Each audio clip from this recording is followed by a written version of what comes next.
Pernah nggak sih kalian ada di titik ini? Semalam rasanya dunia milik berdua. Chat panjang lebar sampai pagi, janji-janji manis bertebaran, dia bilang aku sayang kamu, kamu beda, aku nggak pernah sebahagia ini. Kalian percaya, kalian terbang. Besoknya, hening. Pesan cuma centang 1 atau centang 2 tapi nggak biru-biru. Telepon nggak diangkat. Media sosialnya masih aktif, tapi buat kalian, dia seolah lenyap di telan bumi. Dari aku sayang kamu jadi hantu dalam hitungan jam. Sakit? Jangan ditanya. Bingung? Pasti. Rasanya seperti dijatuhkan dari langit ketujuh tanpa parasut dan kalian bertanya-tanya, apa salahku? Fenomena ini, yang kita kenal sebagai ghosting, adalah penghentian semua bentuk komunikasi secara tiba-tiba dan tanpa penjelasan apapun. Yang membuatnya begitu menusuk adalah kecepatan transisinya. Baru kemarin lusa kalian merasa menjadi orang paling spesial di dunianya, hari ini kalian seperti tidak pernah ada. Perubahan drastis dari afeksi yang begitu intens menjadi penghilangan total ini bukan hanya soal kehilangan, tapi juga soal penghapusan validasi yang terjadi begitu cepat dan brutal. Tidak ada ruang untuk bertanya, tidak ada kesempatan untuk memahami. Yang ada hanya kebingungan mendalam. Bagaimana bisa seseorang yang kemarin begitu menyayangiku, hari ini menganggapku tidak ada? Kebingungan ini, sayangnya, seringkali berujung pada satu pertanyaan yang paling menyakitkan. Apa yang salah denganku? Pembuka ini, saya tahu, mungkin terasa menusuk bagi sebagian dari kalian. Tapi saya ingin kita jujur, karena hanya dengan kejujuran, kita bisa mulai memahami dan menyembuhkan luka. Saya mau ajak kalian kembali ke awal mula cerita yang seringkali polanya mirip. Ingat nggak pas awal-awal kenal dia? Rasanya seperti mimpi jadi kenyataan. Perhatiannya itu loh, luar biasa. Pagi, siang, malam, notifikasi dari dia nggak pernah berhenti. Dia selalu ada. Kalian lagi sedih. Dia orang pertama yang datang menghibur, membawakan makanan kesukaan, atau sekadar mendengarkan tanpa menghakimi. Kalian butuh sesuatu, dia langsung menawarkan bantuan, bahkan sebelum kalian sempat meminta. Seolah-olah dia bisa membaca pikiran kalian. Ini adalah fase yang dikenal sebagai love bombing, sebuah bombardir cinta yang terasa begitu nyata dan memabukkan. Pujiannya selangit, mengalir deras tanpa henti. Kamu orang paling pengertian yang pernah aku temui, katanya. Senyum kamu itu bikin hari aku jadi lebih baik, tahu nggak? Atau, aku nggak tahu harus gimana kalau nggak ada kamu di hidup aku. Kata-kata manis seperti ini yang diucapkan dengan tatapan penuh keyakinan tentu saja membuat kita melambung tinggi. Kita merasa dilihat, merasa dihargai, merasa akhirnya menemukan seseorang yang benar-benar memahami kita. Dia juga cepat sekali membangun kedekatan emosional. Baru beberapa minggu kenal, dia sudah berani bilang sayang, sudah berani merajut mimpi-mimpi masa depan bersama. Kita nanti liburan ke tempat itu ya, ujarnya sambil menunjukkan foto destinasi impian. Aku mau banget kenalin kamu ke teman-teman dekatku, mereka pasti suka sama kamu. Semuanya terasa begitu cepat, begitu intens, sampai-sampai kita seringkali tidak punya waktu untuk berhenti sejenak dan bertanya pada diri sendiri. Ini beneran nggak sih? Apa ini nggak terlalu cepat? Kadang dia juga memberikan hadiah-hadiah kecil, mungkin bukan barang mahal, tapi diberikan dengan frekuensi yang sering dan momen yang pas. Membuat kita merasa menjadi orang paling spesial dan paling diprioritaskan di dunianya. Kalian mulai percaya, pelan-pelan, dinding pertahanan diri yang mungkin selama ini kalian bangun, mulai runtuh. Kalian mulai membuka diri, menceritakan harapan, ketakutan, dan mimpi-mimpi terdalam. Kalian mulai bergantung pada perhatian dan validasi yang dia berikan setiap hari. Rasanya aman, rasanya nyaman, rasanya akhirnya menemukan the one, belahan jiwa yang selama ini dicari. Padahal, seringkali apa yang kita alami ini bukanlah bentuk cinta yang tulus dan sehat. Intensitas yang berlebihan di awal ini, yang membuat kita merasa begitu terikat dalam waktu singkat, justru adalah fondasi yang rapuh. Ini adalah topeng, fase awal dari sebuah pola yang sayangnya akan berakhir dengan cara yang sangat menyakitkan.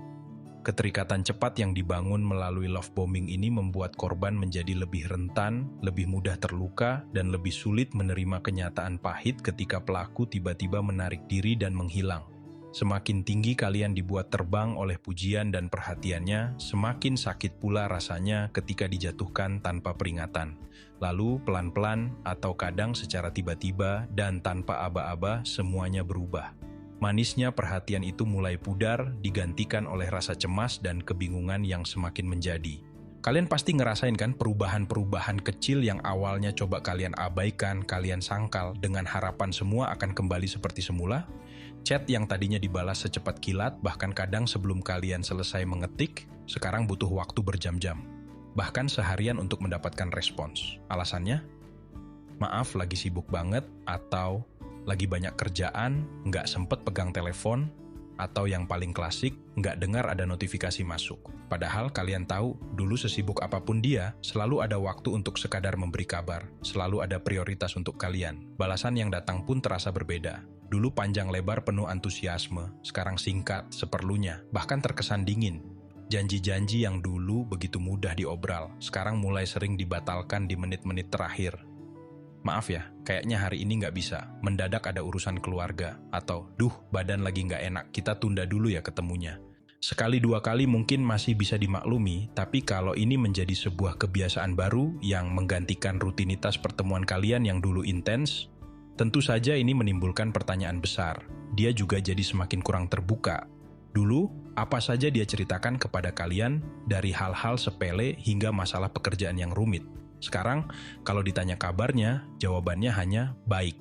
Kalau kalian mencoba menggali lebih dalam, dia seperti menghindar, mengalihkan pembicaraan, atau memberikan jawaban yang sangat umum dan mengambang.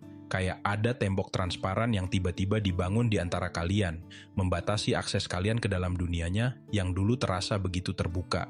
Energinya saat bersama kalian pun terasa berbeda. Dulu, matanya selalu berbinar antusias setiap kali bertemu, senyumnya tidak pernah lepas. Sekarang, dia tampak seperti ogah-ogahan, kurang bersemangat. Pertemuan yang dulu bisa berlangsung berjam-jam tanpa terasa, kini jadi terasa canggung dan singkat. Obrolan tidak lagi mengalir senyambung dulu, seringkali diwarnai keheningan yang tidak nyaman. Kalian mulai cemas, hati kecil kalian mulai berbisik bahwa ada sesuatu yang tidak beres. Kalian mulai bertanya-tanya dalam hati, dia kenapa ya? Apa aku ada salah ngomong atau salah sikap? Apa dia lagi ada masalah yang nggak mau dia bagi? Kalian mencoba mencari penjelasan, mencoba membuka komunikasi, tapi jawabannya selalu mengambang, tidak memuaskan, atau bahkan diabaikan sama sekali. Fase penarikan diri ini, sebelum ghosting total terjadi, seringkali merupakan periode soft ghosting atau bahkan benching, di mana pelaku menjaga kalian sebagai cadangan sambil mungkin mencari opsi lain. Ambiguitas ini justru memperpanjang penderitaan karena kalian terus berharap dan mencari validasi yang tak kunjung datang.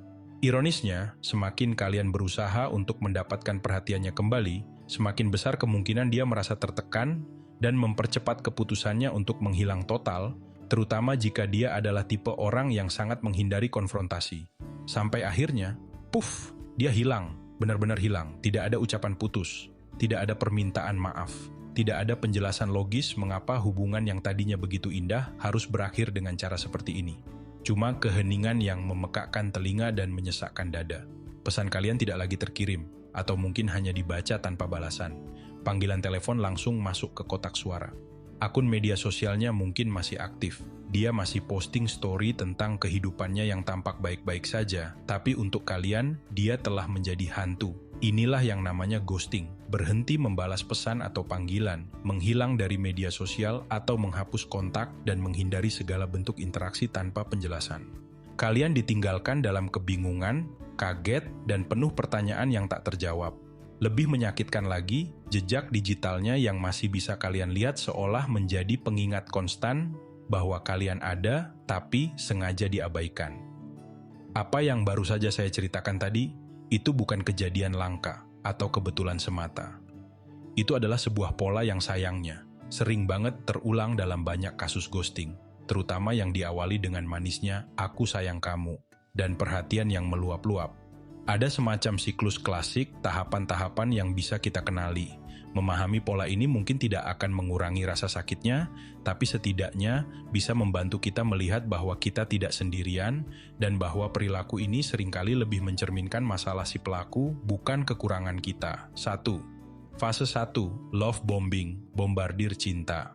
Seperti yang sudah kita bahas sebelumnya, tahap awal ini ditandai dengan pelaku yang membanjiri kalian dengan perhatian, pujian, janji-janji manis, dan afeksi yang terasa berlebihan dan sangat cepat. Tujuannya, membuat kalian cepat merasa terikat, cepat percaya, dan merasa menjadi orang yang paling spesial di dunianya. Ini adalah fondasi yang dibangun untuk memuaskan kebutuhan emosional sesaat si pelaku. Entah itu kebutuhan akan validasi, kekaguman, atau sekadar sensasi dari penaklukan baru. 2. Fase 2. Devaluasi dan penarikan diri perlahan, slow fade, cooling down. Setelah pelaku merasa kalian sudah kena, sudah terjerat dalam pesonanya, atau setelah dia mendapatkan apa yang dia inginkan, misalnya validasi diri atau kepuasan sesaat, intensitas perhatiannya mulai menurun secara signifikan. Dia mulai menjaga jarak, menjadi kurang responsif terhadap pesan atau panggilan kalian, dan seringkali punya berbagai alasan untuk menghindar dari pertemuan. Penurunan ini bisa terjadi karena beberapa alasan. Dia sudah merasa bosan dan mencari target baru, dia mulai merasa terancam atau tidak nyaman dengan kedekatan emosional yang nyata dan tuntutan hubungan yang lebih serius. Atau memang dari awal dia tidak pernah berniat untuk menjalin komitmen jangka panjang. Di fase ini, korban biasanya mulai merasa bingung, cemas, dan mempertanyakan apa yang salah. Ini adalah fase soft ghosting atau benching yang penuh ketidakpastian, di mana pelaku sebenarnya sudah mulai check out dari hubungan, namun tidak memiliki keberanian atau kepedulian untuk mengkomunikasikannya secara jujur. 3. Fase 3. Menghilang total, the vanishing act, ghosting. Dan akhirnya, setelah fase penarikan diri yang mungkin berlangsung beberapa waktu, dia menghilang sepenuhnya. Tanpa penjelasan, tanpa pamit, tanpa sepatah kata pun. Dia memutus semua jalur komunikasi, mungkin memblokir nomor telepon dan akun media sosial kalian, seolah-olah kalian tidak pernah ada dan hubungan kalian tidak pernah berarti apa-apa. Ini adalah puncak dari perilaku ghosting, yang meninggalkan korban dengan sejuta pertanyaan tak terjawab, rasa sakit yang mendalam, kebingungan, dan seringkali perasaan bersalah yang tidak pada tempatnya. Penting untuk kita sadari bersama, teknologi seringkali menjadi alat bantu yang mempermudah pelaku untuk melakukan tindakan ghosting ini. Dengan sekali klik, kontak bisa diblokir. Dengan mudahnya, pesan bisa diabaikan.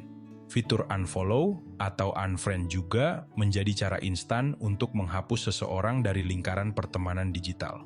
Kemudahan ini, sayangnya, membuat beberapa orang merasa bahwa memutuskan hubungan secara sepihak dan tanpa penjelasan adalah hal yang bisa diterima, padahal dampaknya pada korban bisa sangat merusak.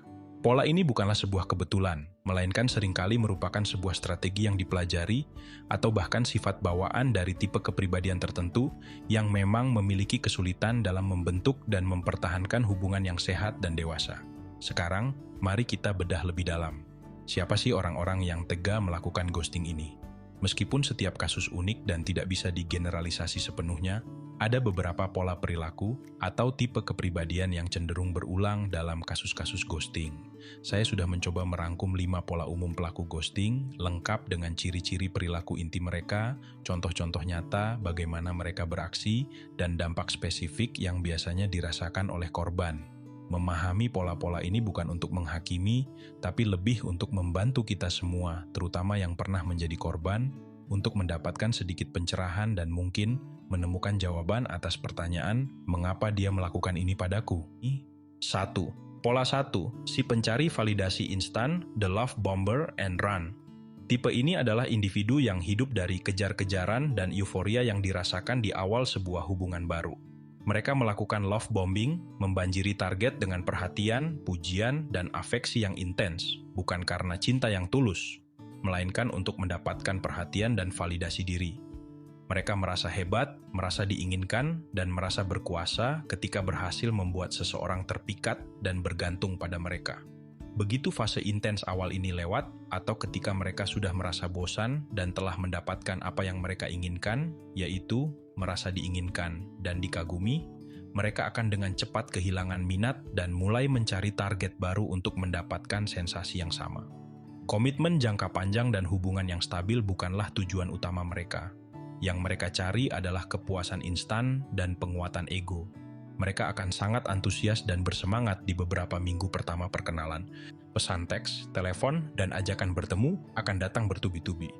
Pujian yang mereka berikan akan setinggi langit, membuat kalian merasa seperti orang paling istimewa di dunia. Setelah mereka merasa kalian sudah dapat atau terpikat, atau mungkin setelah beberapa kali kencan yang sangat intens, antusiasme mereka akan menurun drastis. Tiba-tiba mereka jadi lebih jarang menghubungi dengan berbagai alasan klise seperti sibuk kerja atau lagi banyak pikiran. Mereka sangat cepat dalam menyatakan kamu itu beda dari yang lain, atau aku belum pernah merasakan koneksi sekuat ini sebelumnya. Tapi sama cepatnya juga mereka bisa kehilangan minat dan menjadi dingin. Jika kalian coba selidiki, tipe ini mungkin punya sejarah hubungan-hubungan singkat dan intens di masa lalu yang selalu berakhir secara tiba-tiba dan tanpa penjelasan yang jelas. Korban akan merasa seperti barang habis pakai, seolah-olah hanya dimanfaatkan untuk kepuasan sesaat si pelaku. Perasaan ini bisa sangat merusak harga diri.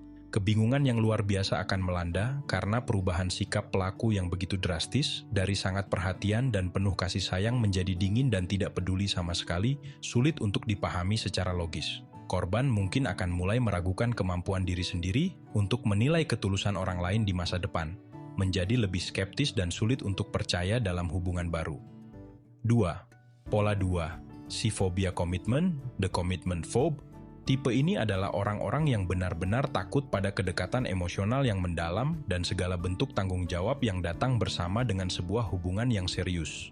Mereka mungkin mendambakan koneksi dan kasih sayang, sama seperti orang lain. Tapi begitu hubungan mulai terasa, terlalu nyata, mulai menuntut komitmen yang lebih jelas, atau ketika pasangan mulai membicarakan masa depan bersama, mereka panik dan merasa perlu untuk kabur. Ghosting menjadi cara termudah bagi mereka untuk melarikan diri dari perasaan tercekik, takut kehilangan kebebasan, atau ketakutan akan kegagalan dalam hubungan. Mereka akan selalu menghindar, mengalihkan pembicaraan, atau bahkan menjadi defensif jika kalian mulai membahas tentang masa depan hubungan, status yang lebih jelas. Misalnya, kita ini sebenarnya apa, atau ekspektasi jangka panjang.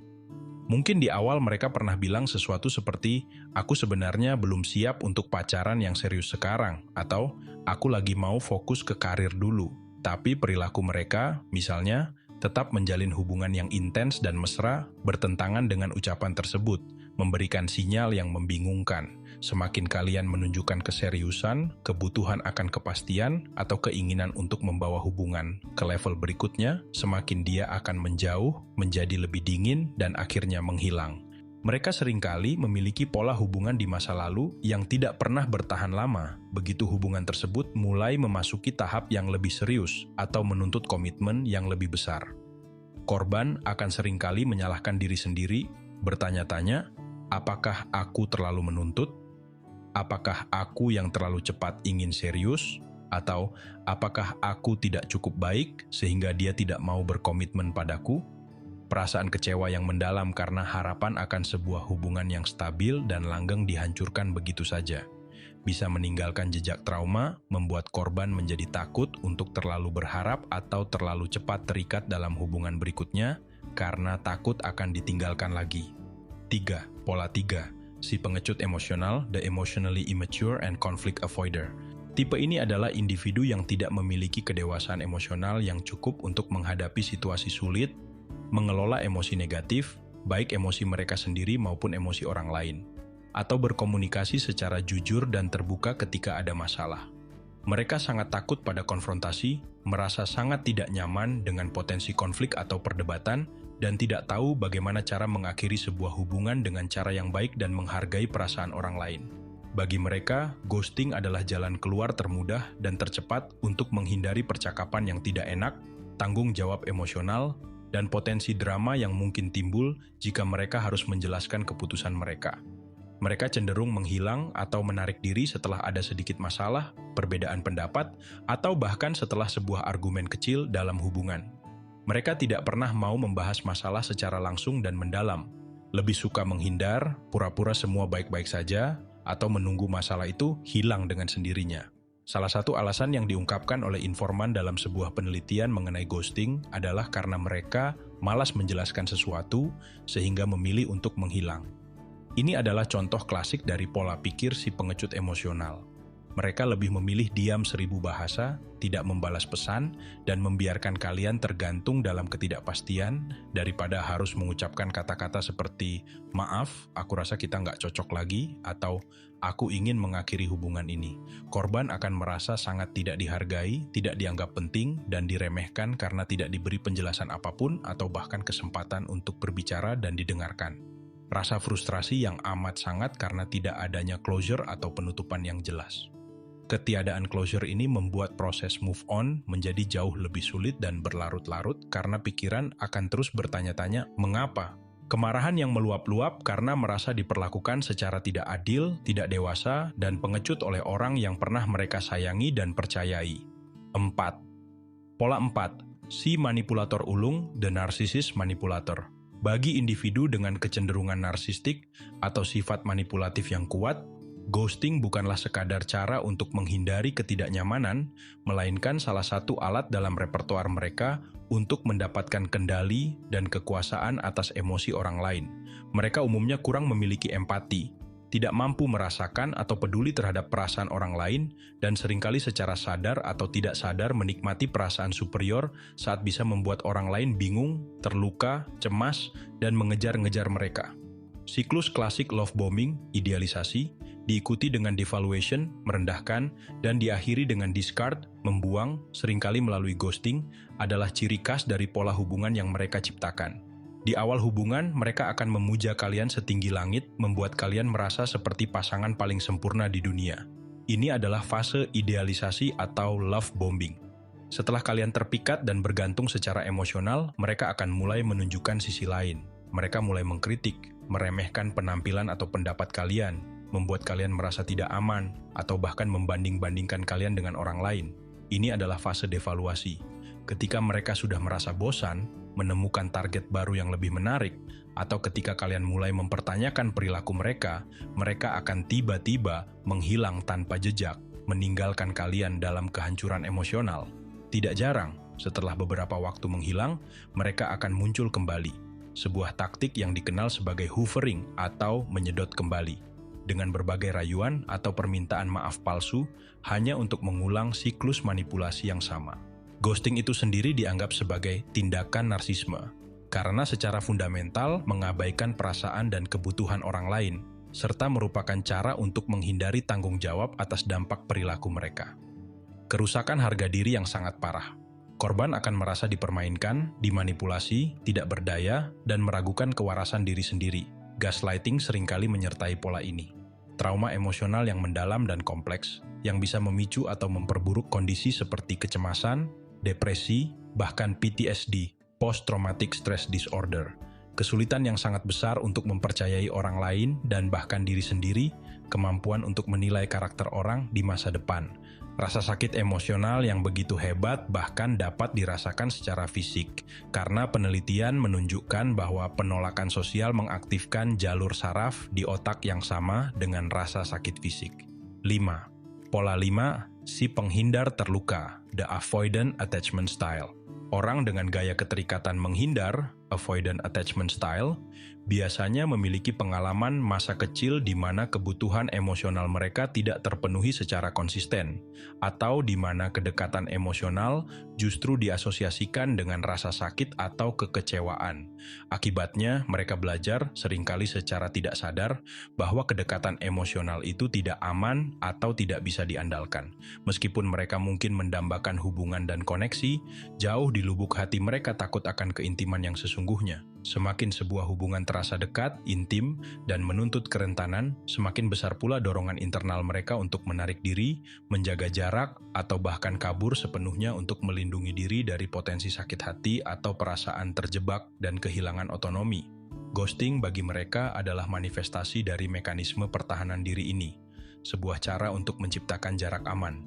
Mereka seringkali menunjukkan pola kejar lalu menghindar. Di awal, mereka mungkin mengejar kalian dengan sangat agresif dan penuh antusiasme, karena mereka mengidealisasikan kalian atau konsep hubungan itu sendiri. Namun, begitu kalian membalas perasaan mereka dan kedekatan mulai terbangun secara nyata, mereka akan mulai merasa tidak nyaman dan menarik diri. Mereka sering mengirim sinyal campuran. Satu waktu bisa sangat hangat, perhatian, dan terlibat, namun di waktu lain bisa menjadi sangat dingin, menjaga jarak, dan sulit dijangkau secara emosional. Mereka sangat tidak nyaman membicarakan perasaan secara mendalam, menunjukkan kerentanan, atau membahas masa depan hubungan secara konkret. Mereka mungkin punya sejarah menghilang dari hubungan-hubungan sebelumnya, terutama ketika hubungan tersebut mulai menjadi lebih serius atau menuntut tingkat keintiman yang lebih tinggi. Mereka cenderung menggunakan cara-cara tidak langsung untuk mengakhiri hubungan, seperti menghindari atau menarik diri secara bertahap sebelum akhirnya menghilang. Korban akan merasa sangat bingung dan frustrasi dengan perilaku tarik ulur dan sinyal yang tidak konsisten ini. Sulit untuk memahami apa yang sebenarnya diinginkan oleh si penghindar. Seringkali merasa ditolak justru ketika mereka mencoba untuk membangun kedekatan yang tulus dan otentik. Korban, terutama jika memiliki gaya keterikatan cemas atau anxious attachment style, seringkali akan menyalahkan diri sendiri, merasa bahwa merekalah yang terlalu needy, terlalu menuntut, atau membuatnya tidak nyaman, padahal perilaku menghindar tersebut lebih merupakan cerminan dari pola internal dan ketakutan si pelaku sendiri. Penting untuk diingat bahwa kelima pola ini tidak selalu berdiri sendiri dan kaku. Seringkali ada tumpang tindih di antara mereka.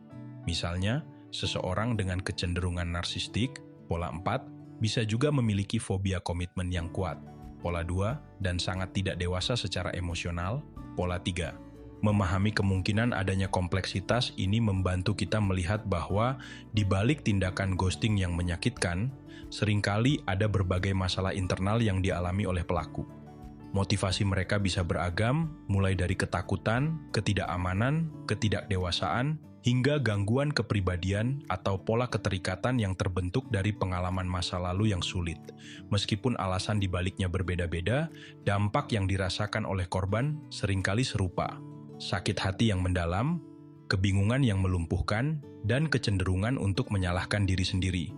Dengan mencoba mengkategorikan pola-pola ini, harapannya korban bisa mendapatkan semacam kerangka untuk memahami apa yang mungkin telah terjadi, yang pada gilirannya bisa membantu proses penerimaan dan penyembuhan, meskipun, sekali lagi, ini sama sekali tidak membenarkan perilaku ghosting itu sendiri. Edukasi mengenai pola-pola ini juga penting.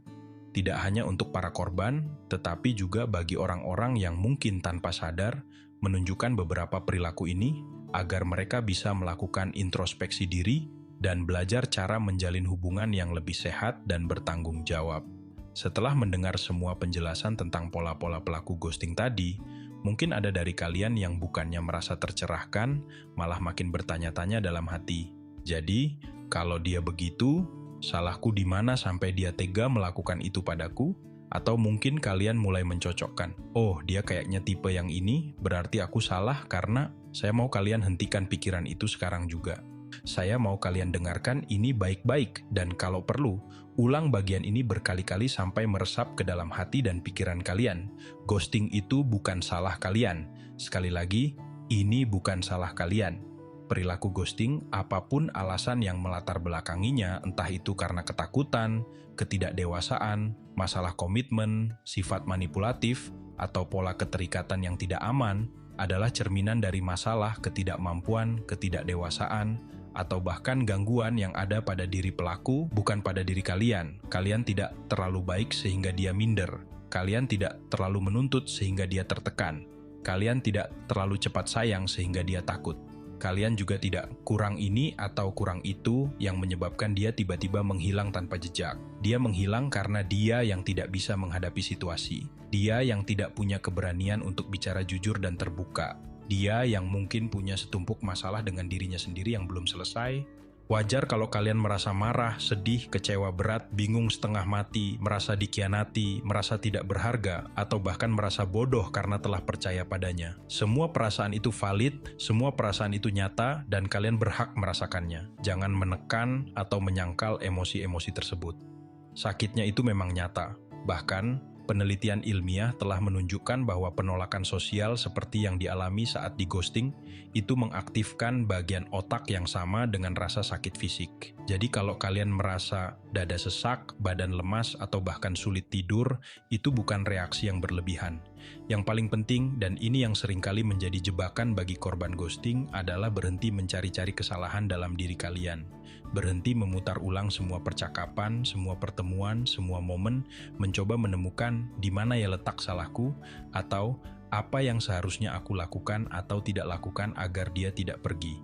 Kalian tidak akan pernah menemukan jawaban yang memuaskan di sana, karena masalahnya, sekali lagi, bukan terletak pada kalian. Kecenderungan untuk menyalahkan diri sendiri ini muncul karena ghosting menciptakan sebuah vakum informasi. Tidak ada penjelasan, tidak ada penutupan.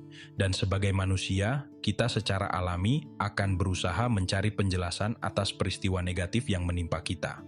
Tanpa adanya penjelasan dari pihak eksternal, si pelaku, kita cenderung mencari penjelasan dari dalam diri sendiri. Inilah yang harus kita lawan dengan kesadaran penuh.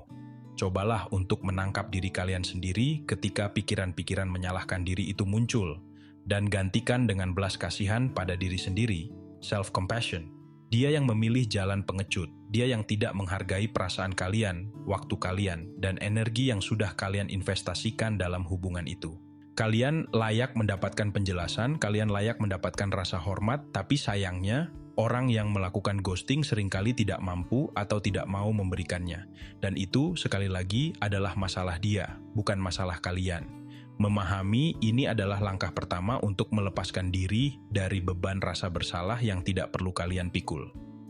Jadi, buat kalian semua yang pernah atau mungkin saat ini sedang mengalami pahitnya, pedihnya, dan bingungnya di ghosting, saya mau kalian ingat ini dalam-dalam, tanamkan ini di hati kalian. Ghosting itu bukan karena kamu kurang layak dicintai. Ghosting itu bukan karena ada yang salah dengan dirimu, atau karena kamu tidak cukup baik untuk dipertahankan. Ghosting terjadi karena dia yang tidak cukup dewasa untuk menghadapi perasaannya sendiri. Dia yang tidak punya keberanian untuk bicara jujur dan menghargai perasaan orang lain. Dia yang memilih lari daripada mengambil tanggung jawab atas tindakannya dan dampak dari tindakannya itu. Coba lihat dari sisi lain, kalian tidak benar-benar kehilangan siapa-siapa yang berharga. Justru, kalian mungkin baru saja diselamatkan dari seseorang yang tidak mampu memberikan hubungan yang sehat, tulus, dan dewasa. Kalian diselamatkan dari potensi sakit hati yang jauh lebih besar dan lebih dalam di kemudian hari jika hubungan itu terus berlanjut dengan orang yang memiliki begitu banyak sifat jelek atau masalah internal yang belum selesai. Kalian layak mendapatkan seseorang yang menghargai kalian apa adanya, dengan segala kelebihan dan kekurangan kalian. Seseorang yang berani dan mau berkomunikasi secara terbuka, bahkan ketika percakapan itu sulit atau tidak nyaman. Seseorang yang memilih untuk hadir, untuk menghadapi masalah bersama, bukan menghilang ketika keadaan menjadi rumit. Seseorang yang bisa melihat dengan jelas betapa berharganya kalian, dan tidak akan pernah membuat kalian meragukan nilai diri kalian sendiri. Kalian berhak diperlakukan dengan kebaikan, rasa hormat, dan pertimbangan. Luka karena ghosting itu nyata, dan seperti luka lainnya, butuh waktu untuk sembuh. Tidak ada jalan pintas. Izinkan diri kalian merasakan semua sakitnya, semua kecewanya, semua marahnya. Jangan terburu-buru untuk baik-baik saja. Tapi, yang paling penting, jangan biarkan pengalaman buruk ini mendefinisikan nilai diri kalian atau merampas harapan kalian akan cinta yang lebih baik di masa depan. Kalian kuat, kalian berharga, dan kalian sungguh-sungguh layak mendapatkan cinta yang tulus, dewasa, dan membahagiakan. Bangkit lagi mungkin terasa berat dan tidak mudah. Apalagi jika kepercayaan kalian sudah terkoyak. Tapi percayalah, di luar sana masih banyak orang baik yang mampu mencintai dengan cara yang benar, dengan cara yang menghargai. Untuk saat ini, fokuslah pada diri kalian sendiri. Cintai diri kalian lebih dulu, rawat luka kalian dengan sabar, bangun kembali harga diri kalian yang mungkin sempat runtuh. Dan ketika kalian sudah merasa siap, bukalah hati kalian untuk kesempatan baru, untuk orang baru yang mungkin akan menunjukkan pada kalian bahwa cinta sejati itu tidak pernah meninggalkan kalian dalam kebingungan dan kehampaan.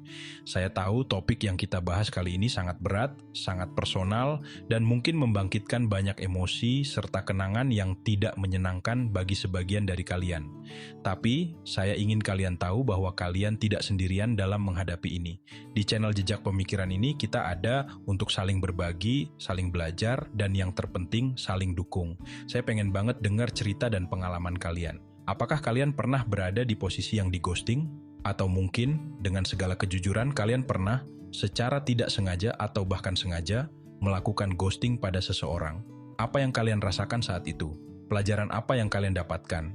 Yuk, kita diskusi dan berbagi di kolom komentar di bawah ini. Berbagi cerita, meskipun awalnya terasa sulit, bisa menjadi langkah awal yang sangat berarti untuk proses penyembuhan dan juga untuk saling menguatkan satu sama lain. Siapa tahu cerita kalian bisa menjadi pencerahan atau penghiburan bagi orang lain yang sedang mengalami hal serupa. Kalau video ini terasa klik buat kalian, kalau kalian merasa relate dengan apa yang saya sampaikan, dan mungkin video ini sedikit banyak membantu mencerahkan kebingungan atau meredakan sedikit rasa sakit yang kalian rasakan, jangan lupa untuk tekan tombol like-nya ya. Dan kalau kalian merasa channel Jejak Pemikiran ini bisa menjadi teman seperjalanan kalian dalam memahami lika-liku kehidupan, hubungan, dan pengembangan diri, saya akan sangat senang jika kalian mau subscribe channel ini. Dengan begitu, kita bisa terus terhubung, terus belajar, dan terus bertumbuh bersama. Ingat, setiap dari kita punya jejak pemikiran yang unik dan berharga. Dan dengan berani berbagi jejak pemikiran kita bisa menerangi jalan bagi diri sendiri dan juga bagi orang lain. Terima kasih sudah menonton video ini sampai akhir. Sampai jumpa di pembahasan berikutnya. Tetap kuat dan jangan pernah lupakan betapa berharganya diri kalian.